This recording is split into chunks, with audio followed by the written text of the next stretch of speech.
നമസ്തേ സുഹൃത്തുക്കളെ, welcome to Mumbai Malayali YouTube channel. നമ്മുടെ PM മോദിജിയുടെ ഈ ചിത്രം കാണുമ്പോൾ ലോകത്താകമാനം വളരെ അധികം ദുഃഖങ്ങളും വളരെയധികം നഷ്ടങ്ങളും ഉണ്ടാക്കി വെച്ച കോവിഡ് പാൻഡമിക് ടൈം ഓർമ്മ വരുന്നുണ്ടല്ലോ അല്ലേ? അതിനുശേഷം വന്ന എത്രയെത്ര മാറ്റങ്ങൾ ഗ്ലോബലി ലോകത്ത് കാണുക.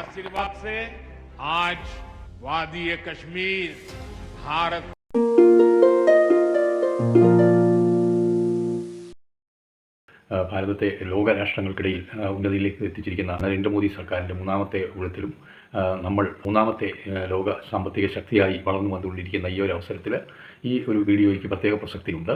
അപ്പോൾ അതെന്താണെന്ന് വെച്ചാൽ, ഡൊണാൾഡ് ട്രംപ് എന്ന US പ്രസിഡന്റ് നമ്മുടെ ഭാരതത്തിൻ്റെ മുകളിലും മറ്റ് രാജ്യങ്ങളുടെ അടിച്ചേൽപ്പിക്കുന്ന അമിതമായ ടാക്സ്, അതായത് വിദേശത്ത് നിന്നും വരുത്തുന്ന ഇമ്പോർട്ട് ചെയ്യുന്ന സാധനങ്ങൾക്ക് അല്ലെങ്കിൽ നമ്മൾ എക്സ്പോർട്ട് ചെയ്ത് അമേരിക്കയിലേക്ക് അയക്കുന്ന സാധനങ്ങൾക്ക് വളരെയധികം ടാക്സ് ചുമത്തിക്കൊണ്ട് അദ്ദേഹം ഭീഷണി മുഴക്കുന്ന സ്വരത്തിലുള്ള അദ്ദേഹത്തിൻ്റെ നടപടികളാണ് ഇപ്പോൾ കാണുന്നത്. നമുക്ക് അറിയാം, ഇന്ത്യ പാകിസ്ഥാനുമായിട്ടുള്ള സംഘർഷവേളയിലൊക്കെ വളരെ ആത്മസംയമനം പാലിച്ചുകൊണ്ട് നമ്മൾ കൃത്യമായ നടപടികളെടുത്ത് അതിനെയൊക്കെ ചെറുത്തുനിന്ന് തോൽപ്പിക്കുകയും സുഹൃത്ത് രാഷ്ട്രങ്ങളുമായിട്ട് എല്ലാം നല്ല ബന്ധം പുലർത്തിക്കൊണ്ട് കഴിഞ്ഞ 10 വർഷം കൊണ്ട് ഉണ്ടാക്കിയെടുത്ത ആ ഒരു പ്രശസ്തിയും പേരും അല്ലെങ്കിൽ ലോകരാജ്യങ്ങൾക്കിടയിൽ നമുക്കുള്ള ഒരു ബഹുമാനം, ആദരവ്, അതൊക്കെ നിലനിർത്തിക്കൊണ്ട് തന്നെ നമ്മൾ പാകിസ്ഥാനോട് ആ സംഘർഷം അയക്കുവാൻ വേണ്ടി മറ്റ് രാജ്യങ്ങളോടുള്ള ആ ഒരു ഉത്തരവാദിത്വം നിലനിർത്തിക്കൊണ്ട് തന്നെ നമ്മൾ വളരെയധികം ആത്മസംയമനം പാലിച്ചുകൊണ്ട് ആ ഇന്ത്യ പാകിസ്ഥാൻ സംഘർഷം കുറിച്ച്, അതായത് വലിയൊരു യുദ്ധത്തിലേക്ക് പോകാതെ നമ്മളത് അവസാനിപ്പിക്കുകയായിരുന്നു ചെയ്തത്.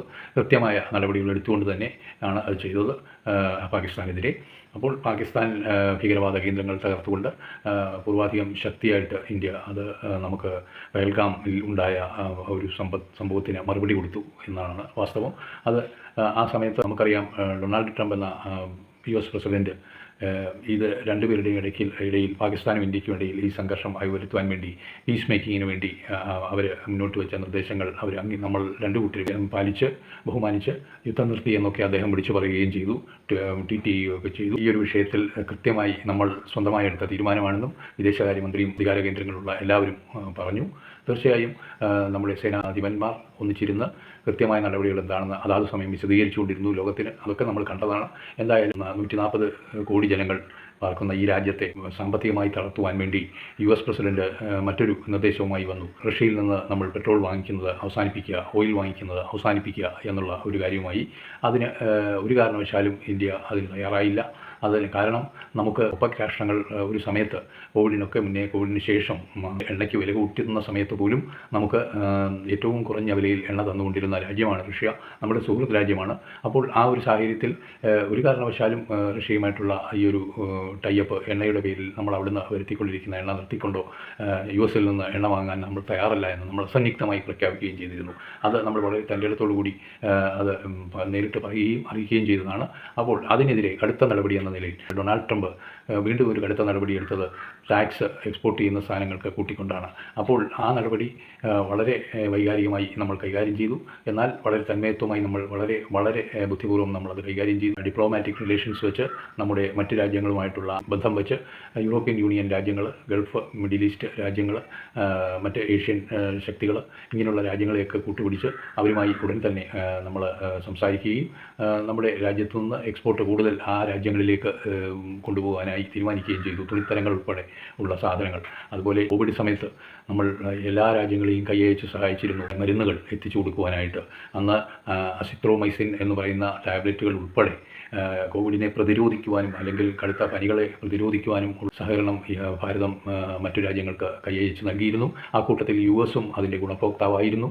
US-ന് വളരെ അധികം സാധനങ്ങൾ, മെഡിസിനുകൾ ഇവിടുന്ന് എക്സ്പോർട്ട് ചെയ്ത് അവിടെ എത്തിച്ചിരുന്നു. അതും വിലയില്ലാതെ തന്നെ എന്ന് പറയാം, നിസ്സാരമായ വിലയ്ക്ക് ആകാം ഒരുപക്ഷെ അത് നൽകിയത്. എന്തായാലും കോവിഡ് വാക്സിനുകൾ ഉൾപ്പെടെ നിസ്സാരമായ വിലയ്ക്ക് മറ്റ് രാജ്യങ്ങളിലേക്ക്, US-ലേക്കും കൊടുത്തിരുന്നു. അവർക്ക് ചിന്തിക്കുവാൻ പറ്റുന്നതിലപ്പുറം അന്ന് ഭാരതം കൈക്കൊണ്ട നടപടികൾ കോവിഡ് സമയത്ത് മറ്റ് മൂന്നാം രാജ്യങ്ങളിലേക്ക് വളരെ ഫ്രീ ആയിട്ട് തന്നെ ഈ കോവിഡ് മരുന്നുകൾ എത്തിക്കുകയും അല്ലെങ്കിൽ കോവിഡ് വാക്സിനുകൾ എത്തിക്കുകയും ചെയ്തിരുന്നു. അപ്പോൾ എന്തായാലും ഈ ഒരു സാഹചര്യത്തിൽ നമ്മളോട് ചെയ്ത ഈ കൊടും ക്രൂരത ഇപ്പോൾ ഏറ്റവും അവസാനമായി കണ്ടത് മരുന്നുകൾ അതായത് ഭാരതത്തിൽ നിന്ന് നമ്മൾ അയക്കുന്ന മരുന്നുകൾ വളരെയധികം ടാക്സ് ചുമത്തിക്കൊണ്ട് ഇപ്പോൾ കടുത്ത ഒരു നടപടി കൂടി കൈക്കൊണ്ടിരിക്കുകയാണ് US പ്രസിഡന്റ് ഡൊണാൾഡ് ട്രംപ്. അപ്പോൾ ഇതിനെതിരെയൊക്കെ നേരിടുവാൻ നമ്മുടെ ഭാരതത്തിന് കരുത്തുണ്ട്. അതൊക്കെ വളരെ കൃത്യമായി നമ്മൾ നയം രൂപീകരിച്ചു കഴിഞ്ഞു. അതനുസരിച്ച് മുന്നോട്ട് പോവുകയും ചെയ്യുന്നുണ്ട്.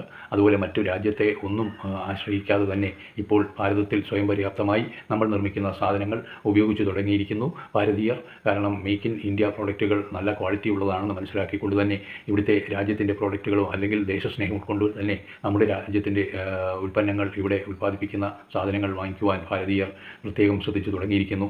അതങ്ങനെ തന്നെ വേണം, അത് തുടരണം. എന്നാലേ നമുക്ക് ചെറുത്തു നിൽക്കാനൊക്കെ ഉള്ളൂ എന്ന് എല്ലാ പൗരന്മാരും മനസ്സിലാക്കുക. അപ്പോൾ ഇതൊക്കെ US ചെയ്യാവുന്ന ഏറ്റവും രൂക്ഷമായ കാര്യങ്ങളൊക്കെയാണ്. നമുക്കെതിരെ നടപടികൾ കൈക്കൊണ്ടേയിരിക്കുന്നു. എന്തായാലും അതിനെതിരെ നമ്മൾ പ്രതികരിക്കുക, കൂട്ടായി നിന്ന്. അപ്പോൾ നമുക്ക് ശക്തമായ ഒരു രാഷ്ട്രം, മൂന്നാമത്തെ ലോക സാമ്പത്തിക ശക്തിയായി വന്നുകൊണ്ടിരിക്കുന്ന ഭാരതത്തെ വീണ്ടും ഒന്നാമത് എത്തിക്കുവാനുള്ള നടപടികളിലേക്ക് നമുക്ക് മുന്നോട്ട് പോകാം. എന്തായാലും ആ ഒരു ശക്തമായ ഭാരതത്തിന് വേണ്ടി നിലകൊള്ളാം. നമുക്ക് ഇവർക്ക് ഒന്നിച്ചു നിൽക്കാം. ജയ് ഭാരത് മാതാ. അടുത്ത വീഡിയോയുമായി വരുന്നവരെ നന്ദി, നമസ്കാരം.